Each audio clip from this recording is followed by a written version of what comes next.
thought the day would come where I'd be spending $800 on an Apple Watch, literally almost flagship level cost, yet here we are a month later.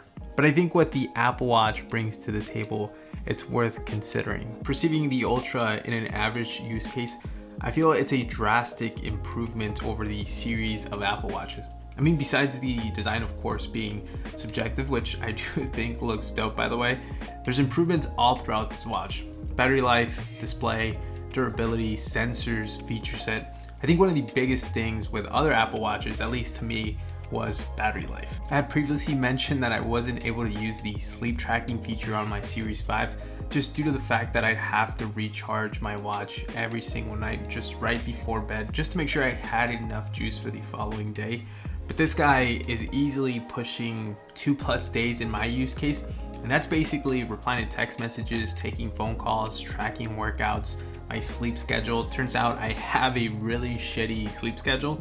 And then of course there's the occasional notification reminding me to get my ass up and move. But I'd say what really helps with the overall experience here is the larger and brighter display. And what you'll notice is when using the Ultra either indoors or outdoors, everything and anything is just easily viewable. The larger display means more information being displayed, whether that be in the form of complications or notifications. I think myself coming from a Series 5, the difference is more notable. And then of course, there's the 2000 nits of peak brightness that allows for a better outdoor visibility, and it gets plenty bright. I live in the sunny West Coast here in California, about a 40-minute drive out from LA, practically sunny all the time, so it's been pretty useful. Also, I can't say I've seen any negatives to this. Battery life is still pushing in upwards of 2 days and some. In addition to using the Ultra outdoors, I found these speakers to be loud enough for fairly noisy environments. For the mic quality, I'd say it sounds good. Nothing mind-blowing in my opinion. I don't think there was any sort of instance in which the other person had like a wow factor type of moment. Also, I've probably dinged this watch far too many times that I'm comfortable with, but durability so far, it's been good. Truthfully, I'd be surprised if it wasn't. I mean, we're talking titanium, ceramic, and sapphire glass.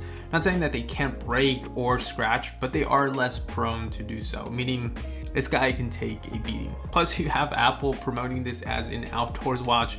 You have people climbing what looks to be Mount Everest and stuff, so there's that too. Now, I think the one thing we normally don't hear about is comfortability. And this watch, at least personally, it's been fairly comfortable. I've been rocking it with the Alpine band since day one and haven't had any sort of issues. I sleep with the watch on, workout, and I think the one thing was just getting accustomed to the size, but that was really short-lived. And I mean, really the additional size or both do serve a purpose. For example, in this instance, the crown, the screen being encased, add protection, durability. Furthermore, I feel there's also this added level of convenience with the Ultra, being able to conveniently start a workout, turn on the flashlight with a single button without really having to interact with anything else, or only having to charge this guy every second day, perhaps even third day. There's convenience to that. And I do wish there was more customizability to the action button with time. I hope so. We'll get to see that, but so far it's been good. But as an average user, I think there's a lot to like about this watch. The improvements to the Ultra, I think, do make it worth considering. But everyone's use case is different. I think it really comes down to whether or not you're really okay with spending $800 on a smartwatch. Now, whether you want the best of what Apple has to offer, or you want improvements of better battery life, or a bigger display, or just a bigger watch in general, or perhaps you are an extreme athlete, someone that does endurance training and wants the ability of having that precise location or the ability to track dives, mark waypoints, there's a ton of things that the Apple Watch Ultra does really well, especially on a smartwatch level.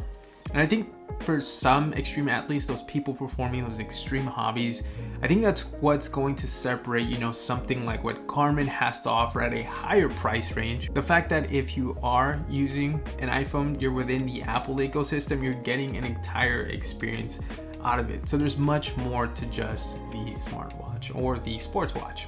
Anyways, I hope you guys enjoyed. If you did and want to see more videos like this or want to see more of me, go ahead and hit that subscribe button. Thanks a lot for watching, guys. We'll see you guys on the next one. Later.